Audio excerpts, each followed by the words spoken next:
Hello guys, welcome to Cozy Controller, and today I'm going to be going over some of the tips and tricks if you have a PS5 Pro that you could use that could greatly improve your gaming experience.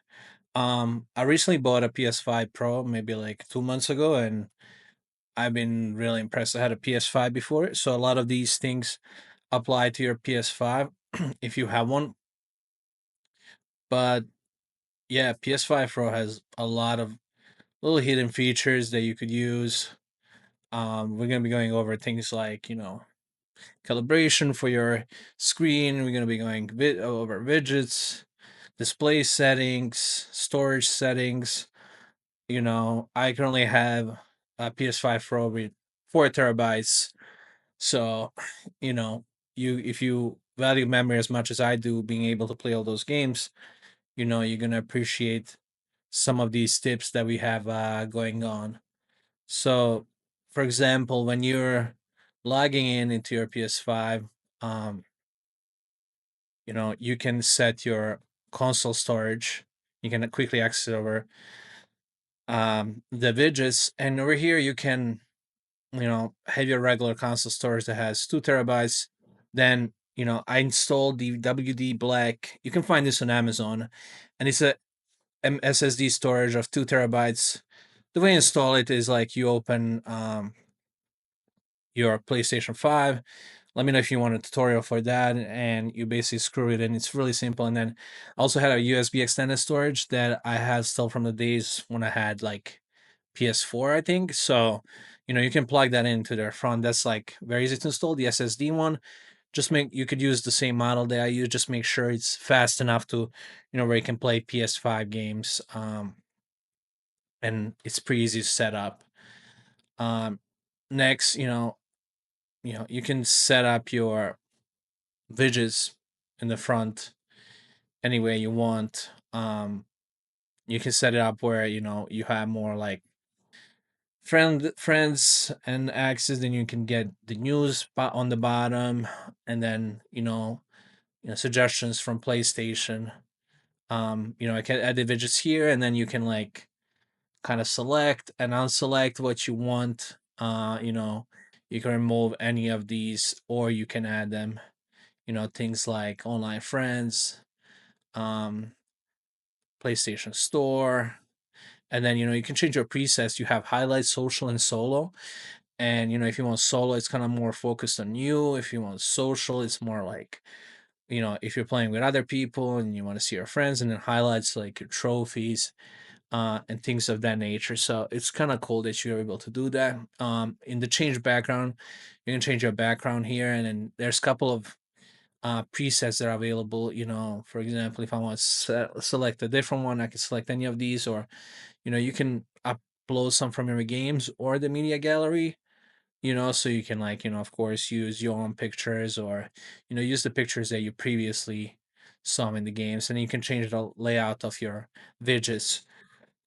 You can make them to bigger, and then you can also there's a quick field where you can follow and unfollow some of the games that you played.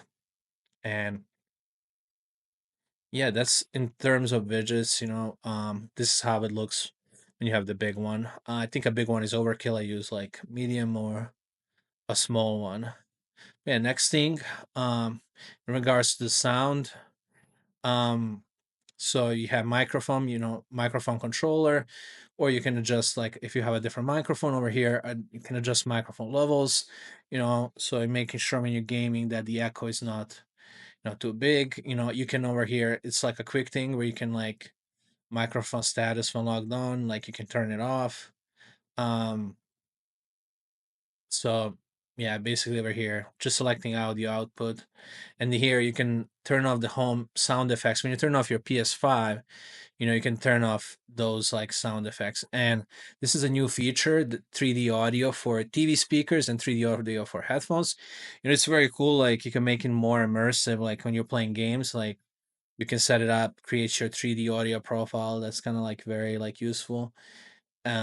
This change the controller speaker, audio focus, and a beep sound. When you start your PS5, you can put a medium or low or high. So, or you can like mute it altogether. If you're like gaming at night and you don't want like your girlfriend or something to hear you like playing. So, you know, you can mute that. And then this is for vibrations. For I like the strong ones, and you can set the intensity of the vibration, controller indicators brightness, and controller speaker.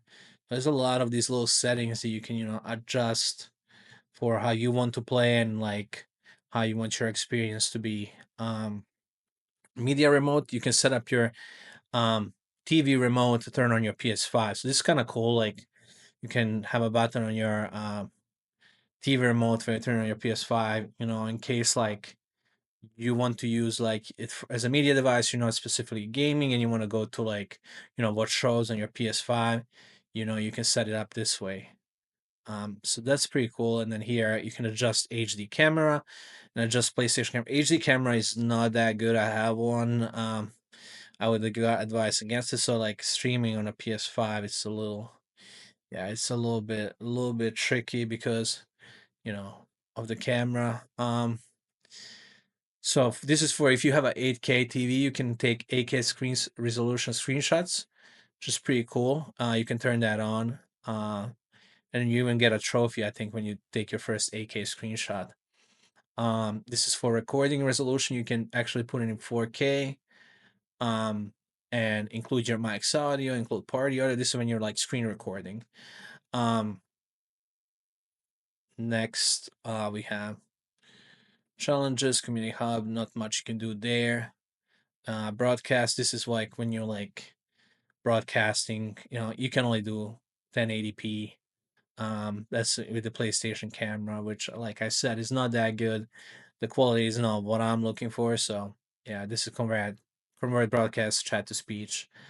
That's kind of like some of the cool trips over here in the game. When you enter a game on PS5, you have a couple options here. You can move them, restore license. You can keep it in home on this switch, so like it never goes off your home screen, even if you don't play it often. And when you play the game, here it gives you like a layout of your trophies, and then over here you can get the hints in the game actually, and how much time you have left in a specific like chapter or mission in the game. For example, here I completed 84%. The mission is 150 minutes long, and yeah, you can like change it. Um, you have activities, you have official news from the game, add-ons that you can see. It's kind of all like presented in the screen, which is very useful. Um, you know, to be very immersed in the game. And then you can also see like if you haven't started some of the missions, and how long the certain missions in the game. I'm not sure if this is for every game present, but like this is like a cool way to see like how much time you got left. It's a media gallery. So when you screen record, or if you get like any trophies, they all get saved in the media gallery, so you can play when you got that trophy. I was playing Assassin's Creed Shadows here, and I jumped from like a ledge, and I kind of like hurt myself, but like I rolled over, so I got a trophy. Called sometimes, I guess, when you like do a rollover. It also puts in an album, so like you can access all the trophies from like the games you played. So like, Forza Horizon here, so you can like access that, and um, have that shortcut for any of the games you play. And then on USB, like you can have your stuff personally. Um, but yeah, media gallery is cool. Like I go there to check out like my trophies from time to time and things I did. But yeah, this was the trophy system. So, next, when you're logging in, you press start, and you can log in as offline, busy, or appear offline. This is pretty useful if you're like antisocial like me. So, you can appear offline, and your friends will never know that you played, and, you can appear offline for years at a time or months, which I currently do.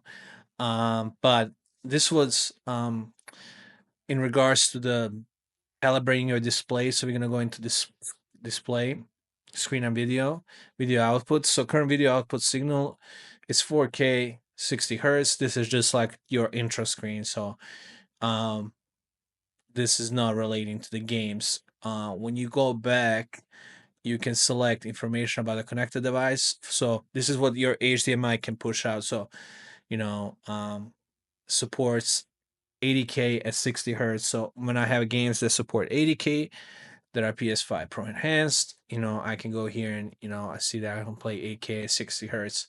The 4K, you can play at 120 hertz. Some games like Call of Duty, I know they run at 120 hertz, so they're very like fast and fun to play.